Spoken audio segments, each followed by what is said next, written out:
Welcome to Nabadarpan YouTube channel. সকলকে স্বাগত জানাই নবদর্পণ ইউটিউব চ্যানেলে। ফ্রেন্ডস, এখনও পর্যন্ত যারা আমাদের চ্যানেলটি সাবস্ক্রাইব করেননি, প্রত্যেকের কাছে রিকোয়েস্ট, আমাদের চ্যানেলটি সাবস্ক্রাইব করে আমাদের পাশে থাকুন, আমাদেরকে সাপোর্ট করুন, আমাদেরকে এগিয়ে যেতে সাহায্য করুন।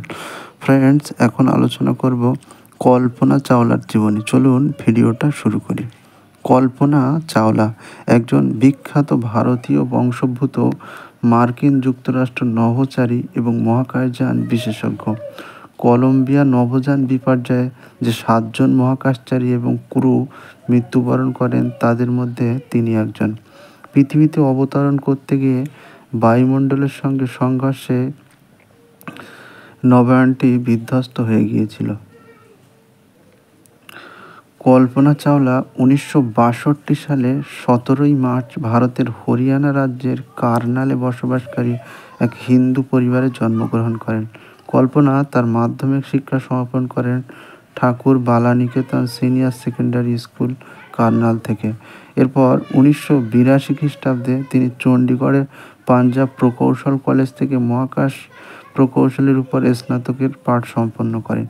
উচ্চশিক্ষার জন্য তিনি মার্কিন যুক্তরাষ্ট্রে চলে যান এবং সেখানে university of Texas at Arlington থেকে মহাকাশ প্রকৌশল বিষয়ে স্নাতকোত্তর শিক্ষা সমাপ্ত করেন 1984 খ্রিস্টাব্দে। পরবর্তীতে কল্পনা 1986 খ্রিস্টাব্দে ইউনিভার্সিটি অফ কলোরাডো অ্যান্ড বাউন্ডের থেকে পিএইচডি ডিগ্রি প্রাপ্ত হন। 1988 সালে কল্পনা নাসাতে তার কর্মজীবন শুরু করেন। তার প্রথম মহাকাশ যাত্রা শুরু হয় 1997 খ্রিস্টাব্দের 19 নভেম্বর। তিনিই প্রথম ভারতীয় মহিলা হিসাবে এই কৃতিত্ব অর্জন করেন। 2003 খ্রিস্টাব্দে 1 ফেব্রুয়ারি মহাকাশ থেকে প্রত্যাবর্তনের সময় কলম্বিয়া স্পেস স্যাটেলাইটটি পৃথিবীর বায়ুমণ্ডলে প্রবেশের সময় এক দুর্ঘটনার ফলে 7 জন ক্রু সহ বিধ্বস্ত হয় এবং কল্পনা সহ সকলে মারা যায়। সকলে ভালো থাকবেন, সুস্থ থাকবেন, আর অবশ্যই আমাদের চ্যানেলটি সাবস্ক্রাইব করে আমাদের পাশে থাকবেন। Thank you for watching.